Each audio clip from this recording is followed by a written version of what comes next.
Уважаеми зрители, винаги силно съм се интересувал от всичко свързано с изтока, източната култура. Така, например, знам, че произхода на думата йога е от санскритския израз за свързвам и означава съюз или единство. В духовен смисъл да се занимаваш с йога означава да свържеш индивидуалното и универсалното съзнание, а практически да можеш да свържеш палеца на левия крак с върха на дясното ухо. Или да можеш с ръка да се почешеш по петата, само че през гърба. Аз винаги съм се възхищавал, разбира се, без да шегувам от хората, които практикуват йога, затова за мен е чест, че тази вечер ще мога да ви срещна с един от тях.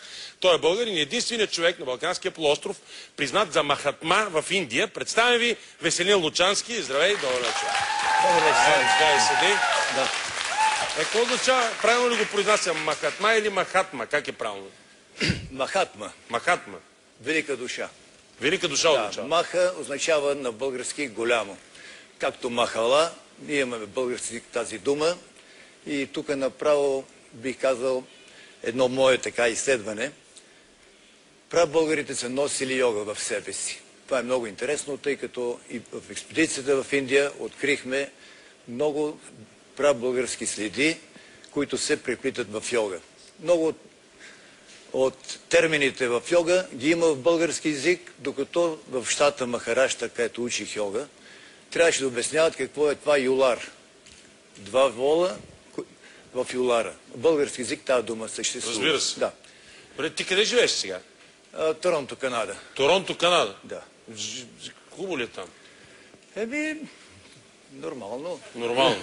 Добре, какво правиш в България? Защо не си седиш в Торонто, Канада, където си съвсем човешко? Аз съм човек, пътешественик, не мога Защо? да се спира. Обичам да пътувам и не мога да... Дошъл съм да посета българските планини, моето хобби. Кое ти харесва най-много българските планини? Разнообразието, красотата. Може би тук Господ е... Роден съм в Кюстендил. А какво означава това за теб, че националният турнир по йога носи твоето име? Това е индийска традиция. Просто учениците изразяват по някакъв начин своето уважение към учителите си. И тъй като по-голямата част от кадрите, треньорите по йога в България съм ги подготвил в Национална спортна академия.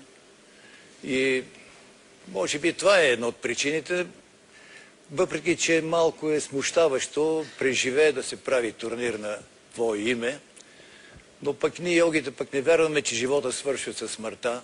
А какво се случва? Прераждания. Моля те се, искам да му успокоиш, защото съм много притеснен. Никакво притеснение. Не трябва, нали? Не първа почва всичко. Добре, сега ако искам да стана йога, мога ли да стана? И на 100 години, Слави, мога да станеш йога, тъй като... Значи и затова съм успокоен. Да ми стане спокойно, защото и аз така се бях притеснил. Никакъв проблем, йога не е Какво е най-важното нещо, което трябва да знам за йога? Най-важно нещо, което трябва да знае за йога, че всеки човек има в себе си изключителни резерви и той трябва да ги разкрие по пътя на тази тренировка. Тоест има резерви в какъв? В емоционален, в духовен, в физически план, в какъв? В физически, духовен, емоционален, интелектуален, във всеки един план. И как помага йога да ги разкриеш тия резерви? Тя е доста богата система. Примерно, физическото тяло се развива чрез асаните, дихателната система, чрез пранаямата, дихателните упражнения. Концентрацията, медитацията са по-горни степени на йога, но има изключително много упражнения, които дават възможност човек да се самотренира. Колко години се занимаваш с йога? Доста, може би повече от 55. Колко? 55-60 някъде. От 55-60 години се занимаваш с йога? Да. Добре, няма да тайна, като попитам на колко си години, защото аз не знам кога си започнал. Виса, ние йогите не говориме за години, говориме за периоди. До 41 години е детската възраст.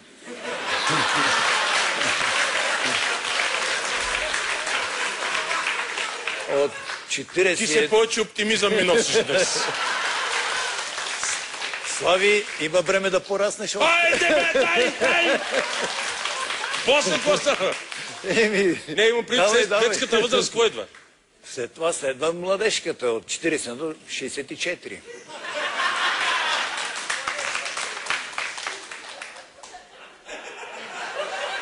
Супер! И после? Еми след това е мъжката до 85. До 85? 75. До 75. Да, от 75 до 90 вече творческата възраст, ти си натрупал потенциал и може...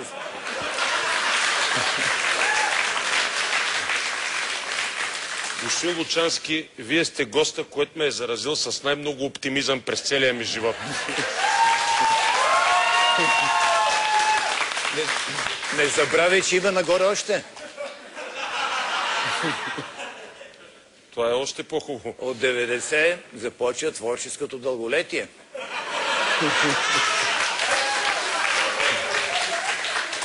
Добре, само, извиняй, не мога да се сдържа и да попитам най-важния въпрос. През цялото време ли е възможно да си... дали ме разбираш, полово активен, така да се каже? Тренирай тантра йога. Тоест, какво означава това? Да развиваш това, за което намекваш.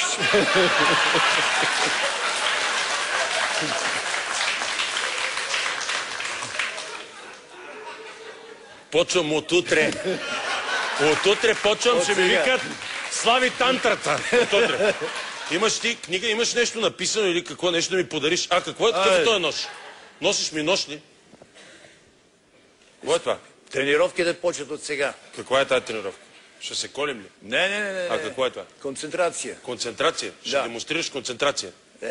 Нещо по... Големите индийски йоги ме научиха на много неща. И какво е? Примерно Махариши Дев Мурти, който беше с цирка тук в България, ме научи да лягам на щупени джамове, примерно един камион да мине през теб и такива работи. Но тук камион ние как да вкараме в студиото? Примерно този нощ... Не да говориш, че едно те е научил да ходиш да береш ягоди в гората. Научи ме един камион да мине пред мен, такива работи. А този нощ какво ще прави с него? Виж сега тук. Да? Това е едно меко место. Да, доста меко, това ти е шията. Да.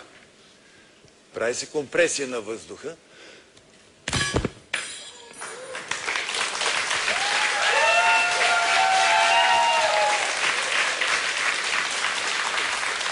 Сега е твой ред, Слави.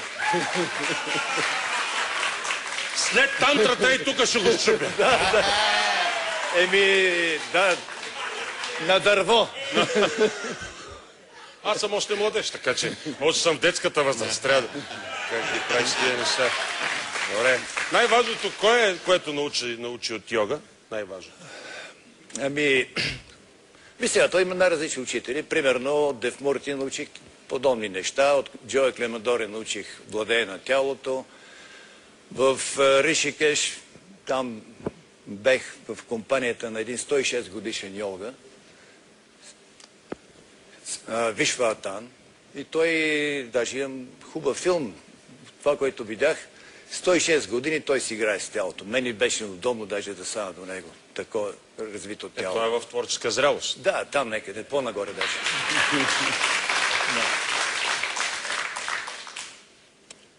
Какво ще кажеш на хората, които ни гледат в момента? Здрасти. Предвид по отношение на йога, здрасти, знам. Тия, които ни гледат по телевизията, имам предвид нещо.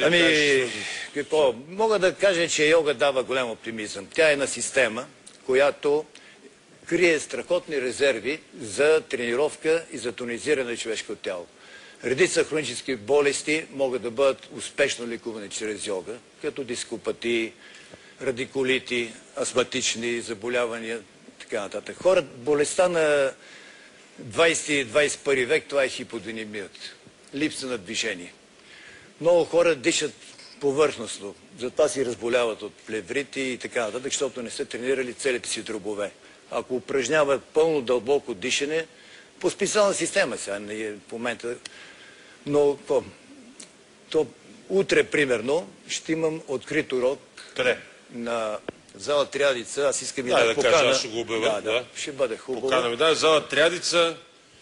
Втори национален турнир по йога за Купа Весели Лучански, организиран спортен клуб Скорпион и фундация Йога, спонсорството на столична община, район Триадица и спорт по почетния патронаж на Светла Иванова, програма и така нататък. Утре от колко часа?